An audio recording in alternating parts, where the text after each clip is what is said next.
Selamat pagi Bapak Ibu Saudara yang dikasihi Tuhan Yesus Kristus. Jumpa lagi pagi hari ini dalam saat teduh bersama. Sebelumnya mari kita mempersiapkan hati dan pikiran kita dengan memuji Tuhan dari PKJ 275. Perintah baru. Mari kita pujikan.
Bapak Ibu Saudara, kita akan merenungkan firman Tuhan melalui pedoman saat teduh 4B GKI Residen Sudirman hari Sabtu tanggal 14 Mei 2022 dengan tema Hidup sebagai Murid Kristus.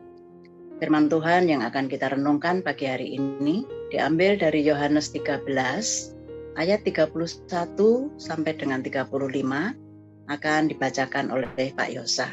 Mari kita berdoa.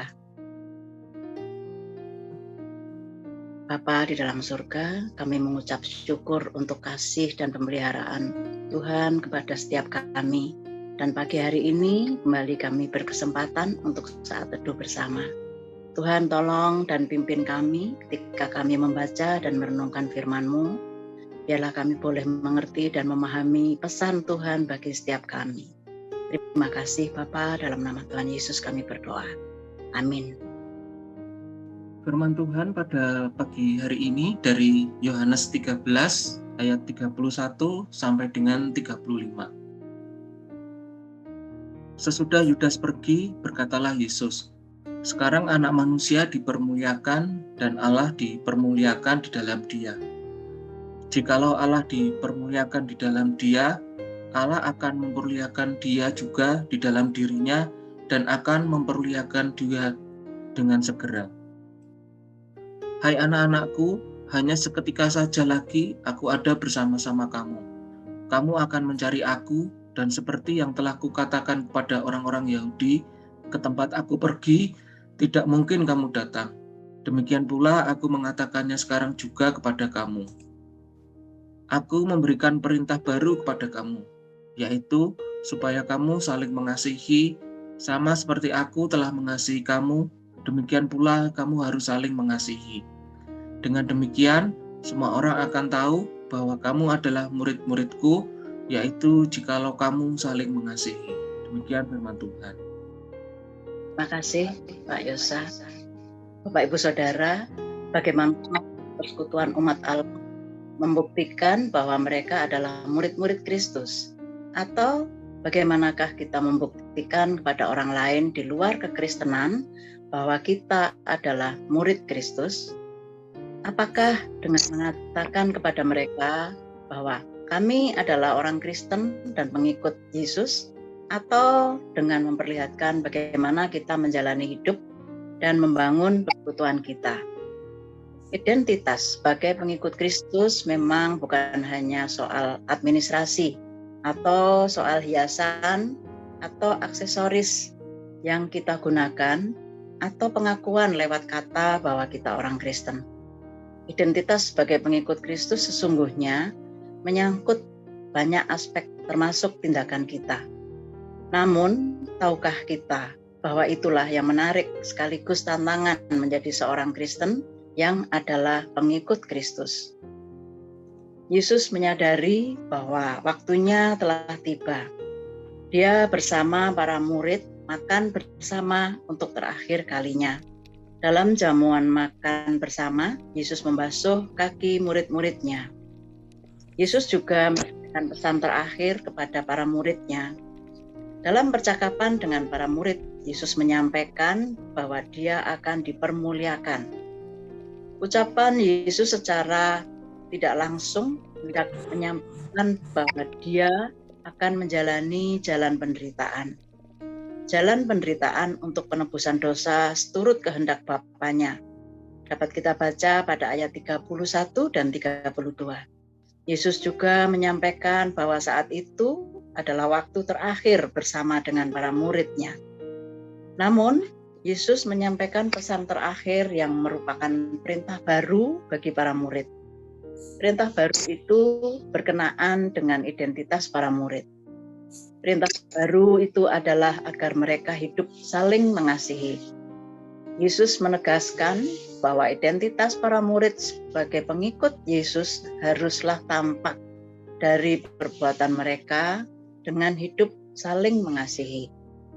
Dengan kata lain, hidup saling mengasihi harus menjadi keutamaan dalam perilaku para murid dan pengikut Yesus. Yesus telah memperlihatkan kasih yang konkret kepada para murid saat dia melayani. Yesus sangat menekankan pentingnya bela rasa dan solidaritas sebagai wujud kasih kepada sesama. Bapak Ibu Saudara, semua pihak di luar kekristenan, bahkan dunia, telah mengidentikan kekristenan dengan kasih. Yesus sendiri dipandang sebagai sosok yang senantiasa memperlihatkan kasih-Nya kepada semua orang. Seorang tokoh di luar kekristenan seperti Mahatma Gandhi mengagumi Yesus dan kasih yang diteladankannya kepada semua orang. Mari Bapak Ibu kita merenungkan. Tantangan buat umat Allah saat ini untuk membangun identitas diri yang dikehendaki Kristus. Hidup saling mengasihi di tengah banyaknya kebencian dan kemarahan tentu bukanlah hal yang mudah.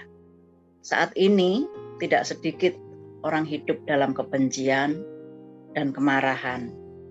Semangat mereka hanya untuk menjatuhkan dan mencela orang lain. Mari kita berdoa. Bapa di dalam surga, terima kasih untuk kesempatan pagi hari ini. Kami boleh disapa oleh firman-Mu. Tuhan, tolong kami untuk kami boleh dimampukan hidup keseharian kami untuk saling mengasihi pada saudara kami yang lain. Meski kami berhadapan dengan berbagai hal yang sulit untuk kami lakukan, tetapi kami percaya dengan pertolongan dan pimpinan Tuhan, kami dapat melakukan. Terima kasih ya Tuhan untuk kasih-Mu pada setiap kami yang begitu besar, yang begitu melimpah, hingga pagi hari ini pun kami boleh bersekutu, boleh menikmati kasih Tuhan juga bersama-sama dengan saudara kami. Terima kasih Bapa, dalam nama Tuhan Yesus kami berdoa. Amin. Bapak Ibu Saudara, kita dapat meresponi firman Tuhan pagi hari ini.